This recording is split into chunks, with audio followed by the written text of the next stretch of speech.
Hey everybody, welcome to the PowerPrints development blog. I gotta work on a new PowerPrints intro song. I already have everything sort of put together, I just haven't built it. I keep forgetting.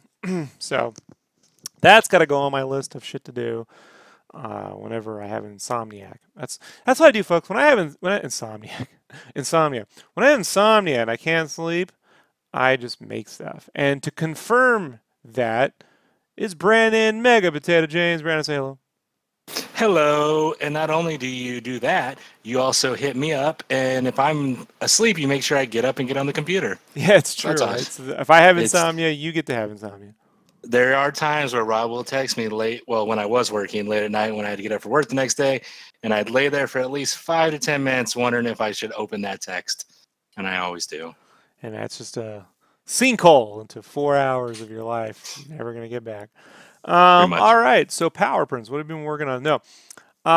First thing for the backers, I want you to know it's taking forever, but it won't. I'm going to explain. So when I first started doing these stretch goals, like Chrono Trigger and Battletoads, I was doing pretty clean, super clean, really nice, perfect artwork. Perfect, not perfect, but you know what I mean, Brandon, right? Like very Yeah. clean, very, very meticulous. And so one 8.5, one 11 by 17 Chrono Trigger piece could take 3 weeks to do. And Mm-hmm. I was like, this is not good. So I was drawing all the shadows manually at the time, painting them. So then I worked on the lasso tool thing, and that sped stuff up. So I got two 11 by 17s. If I drew it by hand, like the Final Fantasy 7s, I was able to get one of those, which is two pieces, really. Two pieces put together, drawn by hand and colored. I got to get that done in 3 weeks, which I thought was a win. You know, like it Right. doubled my effort. But it's still not enough. So, what have I been doing? Well, let's go look really quickly at the current Darksiders piece. So this is War so far. Now you're thinking that looks pretty clean. I bet you. You think it looks pretty clean. But let's zoom in on War. See how not clean War really is. It's an illusion, folks. There's what I like to call an acceptable level of. There's a point in this drawing process where no one can tell the difference. More to the point, the cleaner it is, the less, especially with these dirtier characters, the less interesting the art looks. I don't know how to describe it, Brandon. Does that make sense? Like, There's beauty in the imperfections. that's how you get through life, huh, Brandon? So, You know it. yeah. So I took a lot of techniques that I developed on some freelance projects, plopped them into War, and got this done in an okay level of time. That being said, I was beginning to wonder maybe I could cut out one of those steps and go from rough to just final. And this is me starting the death piece. Mm-hmm. And if we zoom in, this skull is just me drawing right over these blocked in shapes. I'm just doing some construction, erasing, drawing the details, and working out as I go. But I'm looking at this, and so I put normally what I do is I turn the opacity down on this and do another cleanup pass. But I posted a work in progress on the Instagram, and it got like an insane amount of feedback. Everyone's like, "Oh, the lines look great."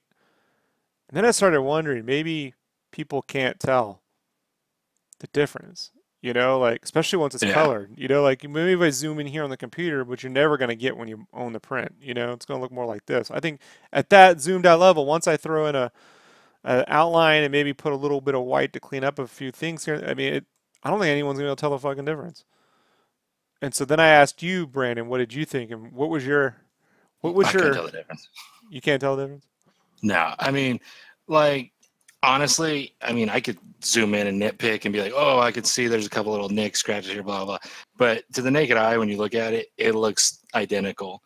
And for the average buyer, if I were to walk past, let's say, Artist Alley at a Comic-Con, and I saw those two next to each other, I wouldn't tell any difference that you maybe did one another way and one a certain way, Yeah, you that's the know? theory. So based on that, I'm going to finish the whole piece like that over the next week.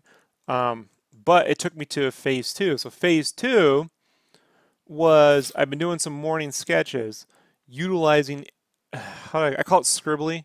So my roughies where I block in really basic colors and give my clients an idea of what I'm doing, like I did on this Darksiders piece. There's a roughie for that.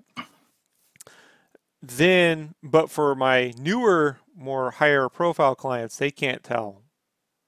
So I've been developing a way of going over that to clean up a little bit more, Mm-hmm. and then submit that stuff.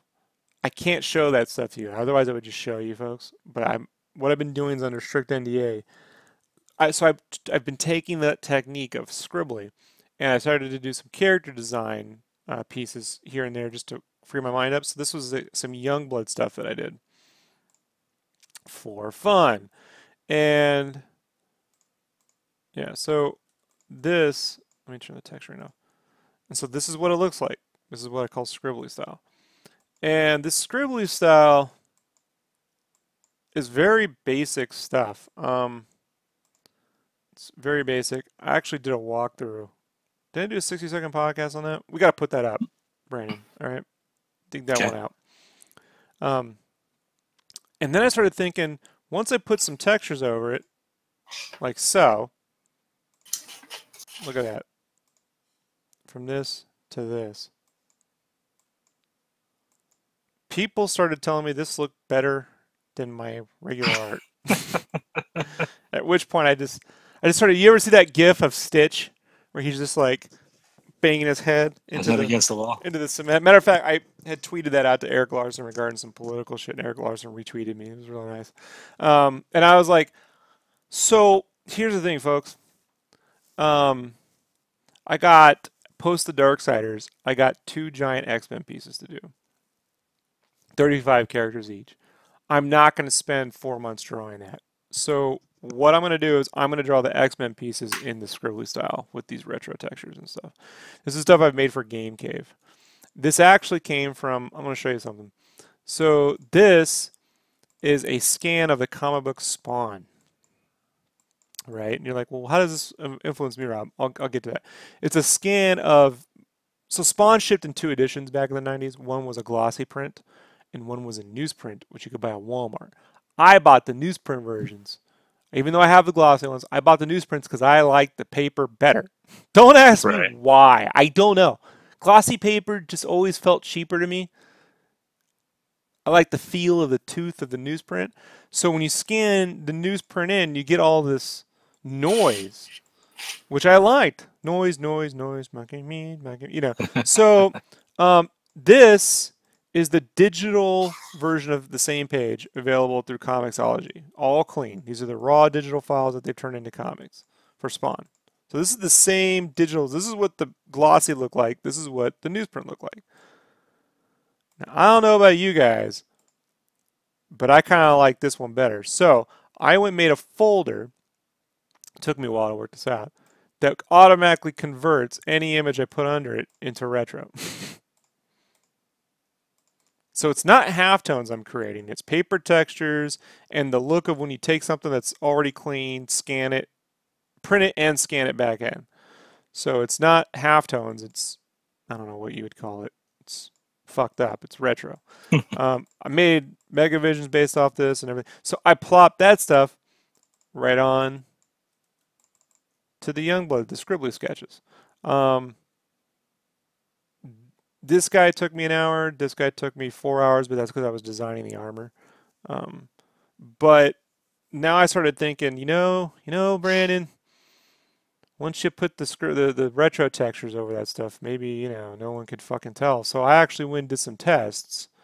If we go into this folder called halftone textures, I took my own art and wondered, what would it look like? Let's see here. I got the preview. Let's see. Show us the goods. I want to open up the before and after, so I'm trying to figure out what that was. Let me see. So the Yakuza piece, I did this for Megavisions. Just so you know, we're live, everybody. That's why we're so prepared. So this is my cover art for Megavisions, which I was doing I actually printed this out, drew it in Copic markers, scanned it in, and did the digital colors. Now watch what happens when I put the page the texturing.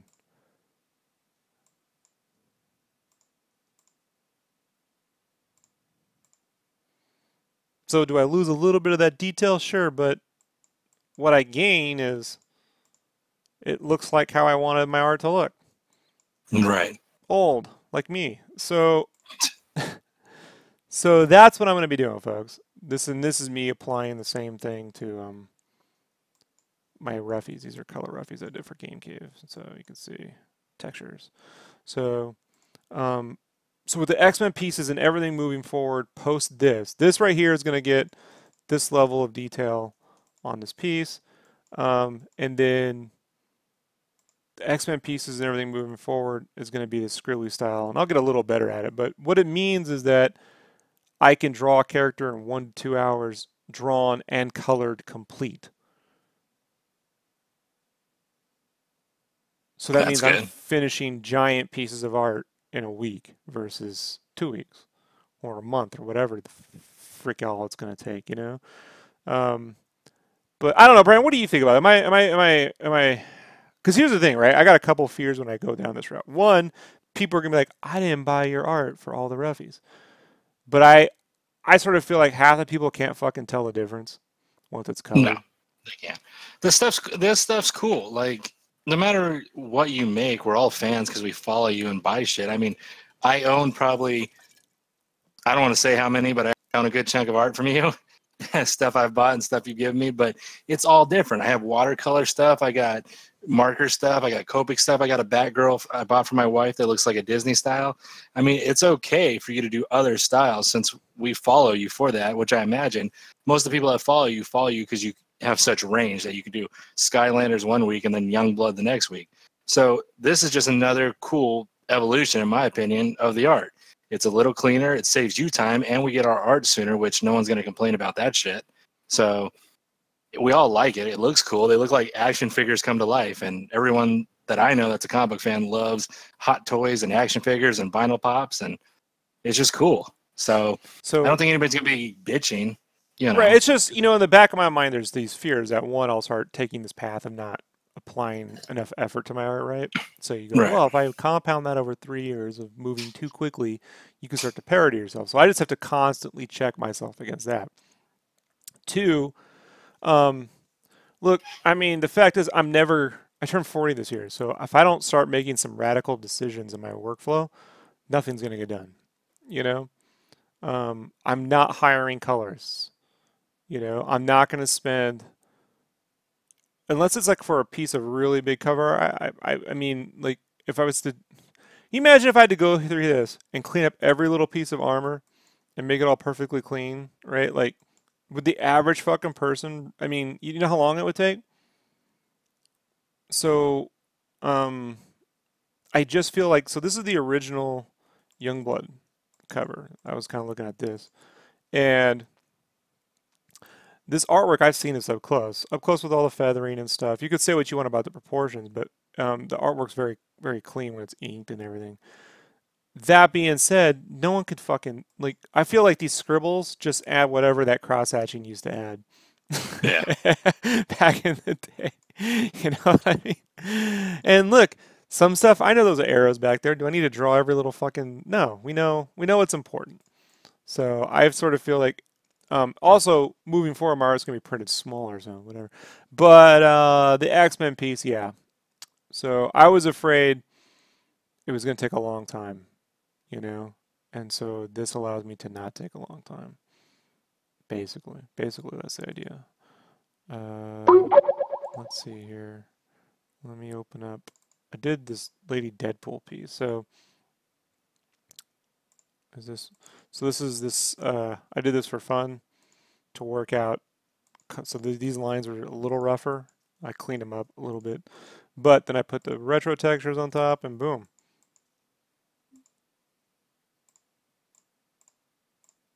Let's zoom in. See? So I like it better. And that's that. So that's it, folks. I got someone sent me a note. I got to reply to them. They were wondering if I was going to have this stuff done by Christmas. I don't know, folks. How it works right now is I'm working between 10 and midnight or 1 o'clock or so during the week, not including when I'm giving the updates on this. But I just came back from E3, and then what happened was I had to go work on Game Cave, which is all this stuff, which took away from doing this. So what happens is when I get on inspiration comes in weird moments. And so when it happens, I have to stop what I'm doing on something and go get it worked out. I figured Game Cave out, which means I needed to go and build this thing. Took out a PowerPrints because it can't take away from my freelance. Like, it's the one thing my wife won't let me do is put off paid work. Shocking, I know. So this right here is literally just to figure this out. I think this is me sketching for about an hour. This right here, so I can get the whole thing done and then move on with life. It's a little weirder with this stuff because with this stuff I have to design. Even though I got reference from the game, it's not 100%, so I got to design a little bit of it. But this doesn't exist in the game as such. This is like my own version of him. But that's how I plan on speeding all this nonsense up. So, in the meantime, I'll be posting 60-second podcasts. What I'll probably start doing is, as I make the 60-second podcast for the Darksiders, I should probably just post them in the Kickstarter updates. But gosh, folks, I just gotta tell you, posting this alone in the Kickstarter update is a fucking nightmare. Like their interface is not. It's not fun. It's not fun to update. It breaks constantly. I hate it. So, and then the X-Men are the last big pieces, and then there's a couple of the Power Rangers and stuff. The Power Rangers and the Kingdom Hearts. But the scribbly styles, I gotta go there, folks. That's where I gotta go. I gotta get paid to make scribblies. That's what I gotta do. Because right now people are paying me to make the Chrono Trigger clean stuff, and it's just taking for. I'm working on a piece right now, folks. I can't share. That has maybe close to 30 characters. So it's about X-Men. Yeah, it's about X-Men was 25 characters, I think, per piece. So it's more than that. And it's just not fun. Drawing it super clean, So it's not fun or funny. And it's not fun to hear Rob not have fun. Because you guys, me and Rob talk a lot. If you think we talk a lot on the podcast, we talk a lot more not on the podcast. And nobody wants him to finish this piece he's working on more than me. Do we have any feedback in the chat room? Anyone? Oh, yeah. I'm sorry if I butcher your name, so I'm just going to call you Kong. Kong says, man, you can do it all. And we agree. And Luke says, any idea where we're going to see more Sonic? He's been doing videos of Sonic the last couple nights. I space them out when I post them, Luke. So I do all the video posting and thumbnails usually. So I have to space them out. So maybe 2 videos one day, and then I'll put a Darksider piece up, and then another Sonic. So what he's talking about is this piece that I'm wrapping up, which is a color pencil. It's a commission. So I'll be back on that tomorrow morning to wrap up that. I was going to wrap up the color pencils on the Sonic piece Sunday, but I had to. So what happens is, folks, is my day job just they need me to finish drawing this thing because I still got to color it. And so I started drawing from 9 a.m. and I didn't stop drawing until 8 a.m. And I'm still not done. Like I'm almost done. Because folks, on here when I'm drawing what you see here, when I'm drawing this stuff, Darksiders, when I'm drawing Yakuza, Lady, I get to do whatever I want. But when people are paying you, you got to draw what they want, how they want it. And so 30 characters, a 30 character piece, every character has to go through an approvals process. so that they're on model for major companies. And that means art directors, salespeople, whoever has to go, oh, could you tweak this facing? Can you turn this? And so that process, every character has to go through that process before I can move forward too much, basically. So that's what Sunday was. So tomorrow morning I'll be wrapping that up, and then I got a Knuckles and a Tails. I'm only supposed to do one commission a month, but this commission color pencil piece turned out to be three pieces stacked into one. So yeah. So the goal is to get Knuckles completed this week, and then Tails next week, or about a week and a half, probably close, more like a week and a half, just because the background's eating up time. As for being able to do it all, I appreciate that, Kong. Although I won't lie to you, there are people that I live with that feel that they can't tell. They think they think I only do one. How do I say this? They can't tell the difference between Darksiders and Spyro or Sonic. You know what I mean, Brandon? It's funny. It's Yeah. like it just looks like you do. It just looks. It's the same. I'm like, it's not the same. So, And Francesca, Armando, Crusher, they all say hello. all right, everybody. I appreciate it. So, it's a quick Power Prints update. Like I said, I don't have a lot more to talk about the Darksiders other than tomorrow night from 10 to 12, roughly 10 around there. I will be working on Darksiders Mountain Daylight Time. So, but I've been really good at being pretty consistent. So the only thing that gets in the way, folks, are just deadlines, you know. So I am looking forward to. So with the Darksiders, that's going to require. Some people want the line arts too as prints. I gotta work that one out. That's gonna be fun. All right, Brandon. Is there anything else I'm missing? Anything else? No, I think we covered it all. I think we covered it all. All right, everybody. Thanks for hanging out. I will be back again tomorrow. So tomorrow, Sonic streaming. Tomorrow, Darksiders streaming. That's well, actually Darksiders. Tomorrow I'm supposed to write. It'll be a surprise what pops up and what gets posted, and if I actually post Wednesdays and Fridays and Mondays are Darksiders. That's how it works. Except for these Mondays when I got to make fucking podcasts explaining what I'm doing with Darksiders. Right. So not tonight. So I wasted all my time making the. This is why I like doing a lot of development blogs, folks. It just eats up time. All right, everybody, have a good time. I gotta get back to work. Got stuff to do. Talk to you later. Say peace, Brandon. Peace, everybody. This is the end of the show. Rob's got to go make dinner. ShopSketchcraft.com. Right there, everybody. It's Shop Sketchcraft. That's where Rob sells stuff. This is when you Go got buy some. Yeah, go buy some. Right, Brandon? It's pretty good stuff. Yes, do it. We don't have Spend money. Yeah, just a little. Someone just bought a print. They bought a print the other day. I gotta actually ship that. Did you know that, Brandon? No, I didn't. Yeah, I don't want to do it, but they bought that stuff, so I gotta get it out there. Thanks everybody. Talk to you later. Bye.